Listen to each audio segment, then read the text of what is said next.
Já alguma vez pensaram no que um único dia de notícias nos pode contar sobre um país inteiro? É isso que vamos fazer hoje. Vamos olhar para Angola, não através de um livro de história, não.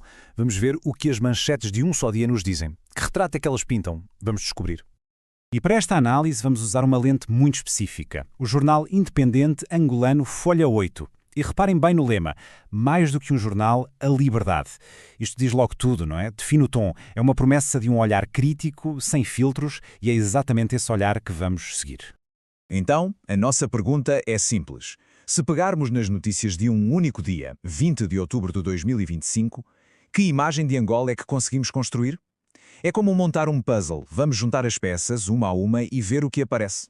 Ora bem, e por onde é que começamos? Pela política, claro. O poder, a governação, as manchetes sobre estes temas são muitas vezes o esqueleto de uma sociedade, não é? É ali que se vêem as tensões, os conflitos mais profundos. E as notícias deste dia põem logo em destaque os dois grandes protagonistas políticos. De um lado temos o MPLA, o partido que está no poder em Angola, bem, há 50 anos. Do outro, o UNITA, o principal partido da oposição. E segundo uma das notícias, a UNITA já se está a preparar para eleições internas, com uma pré-candidatura à liderança já formalizada. Portanto, o palco está montado. E não é preciso esperar muito para que essa tensão se torne, bem, visível. Uma das manchetes fala nisto. A polícia impediu uma vigília. Uma vigília da sociedade civil que pedia a libertação de presos políticos. E não só impediu, como deteve vários jovens. Isto já não é só uma notícia, pois não. É um retrato a preto e branco de um conflito direto entre o poder do Estado e o direito das pessoas se manifestarem. E se pensávamos que a tensão já estava alta, bem, a coisa fica ainda mais sombria. Outra manchete do mesmo dia. Um secretário da UNITA foi assassinado a queima-roupa. Um ato de violência extrema. De repente, o nível de preocupação com o clima político dispara. Percebemos que os riscos podem ser, literalmente, fatais. Pensem nisto. Estas duas notícias, uma ao lado da outra. De um lado, a repressão de um protesto pacífico. Do outro, um assassinato político. Isto leva-nos a uma pergunta fundamental, na verdade. O que é que acontece a uma nação, ao seu tecido social, quando as vozes da sociedade civil são abafadas desta maneira? Claro que esta tensão política não existe por si só, não é? Está profundamente ligada à economia. E, como seria de esperar, as manchetes económicas do dia pintam um quadro complicado. O quadro de uma nação riquíssima em recursos, mas que ao mesmo tempo luta com desafios enormes e que parecem não ter fim.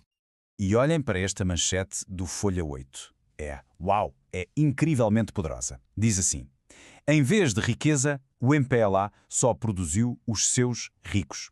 Isto resume uma crítica central de uma forma brutalmente honesta. A ideia é que depois de 50 anos no poder, a imensa riqueza de Angola não se transformou em bem-estar para todos. Pelo contrário, concentrou-se nas mãos de uma elite. É uma acusação direta, sem rodeios, sobre a gestão económica do país. E esta crítica não aparece sozinha, é sustentada por outras notícias. Por exemplo, as Nações Unidas a pedirem reformas e mais apoio para as pequenas empresas. Depois, noutra notícia, com um tom bastante irónico, diz-se que o FMI anda a ensinar o óbvio aos governos africanos. E como se não bastasse, o país está a braços com uma decisão crucial sobre uma dívida de $1.000 milhões. O ponto é claro, a pressão para mudar de rumo económico vem de todo o lado. Ok, então temos um cenário político tenso e uma economia cheia de desafios. Mas e as pessoas? Como é que isto se reflete no dia-a-dia da população? Bem, a secção seguinte, sobre a sociedade, dá-nos umas respostas bastante cruas e diretas. E a primeira imagem é logo uma crise de saúde pública. A manchete alerta que a cólera continua a acelerar e não é um número pequeno, 337 novos casos nas últimas 24 horas. Este número transforma um problema que podia ser abstrato numa emergência muito real, muito imediata e, acima de tudo, muito humana. Logo a seguir, lemos uma manchete carregada de um sarcasmo que dói e que aponta para uma desconexão que parece um abismo. A crítica é a percepção de que as elites, neste caso as religiosas, falam da fome do povo a partir de uma posição de enorme conforto. A linguagem é dura e o que se sente ali é um profundo sentimento de abandono. E o retrato de desespero social fica ainda mais nítido com esta notícia. Crianças e idosos foram detidos por exploração ilegal de ouro. O próprio jornal explicou porquê. Fome e pobreza extremas. É aqui que vemos até onde os mais vulneráveis são empurrados só para conseguirem sobreviver.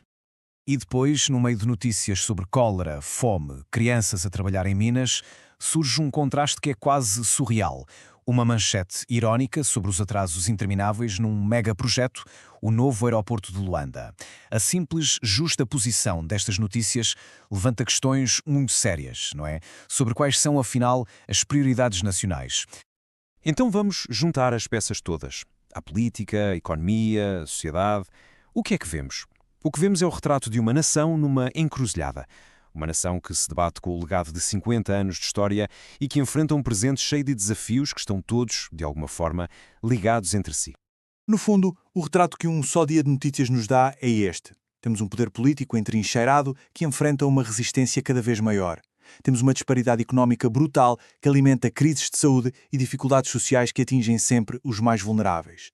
E no meio disto tudo, temos uma imprensa vocal, crítica, que faz questão que estas histórias não sejam esquecidas. E tudo isto nos deixa com uma última pergunta.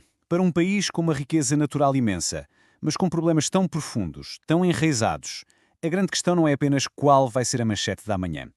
A verdadeira questão é se essa manchete vai falar de mudança ou se vai ser, mais uma vez, apenas um eco do presente.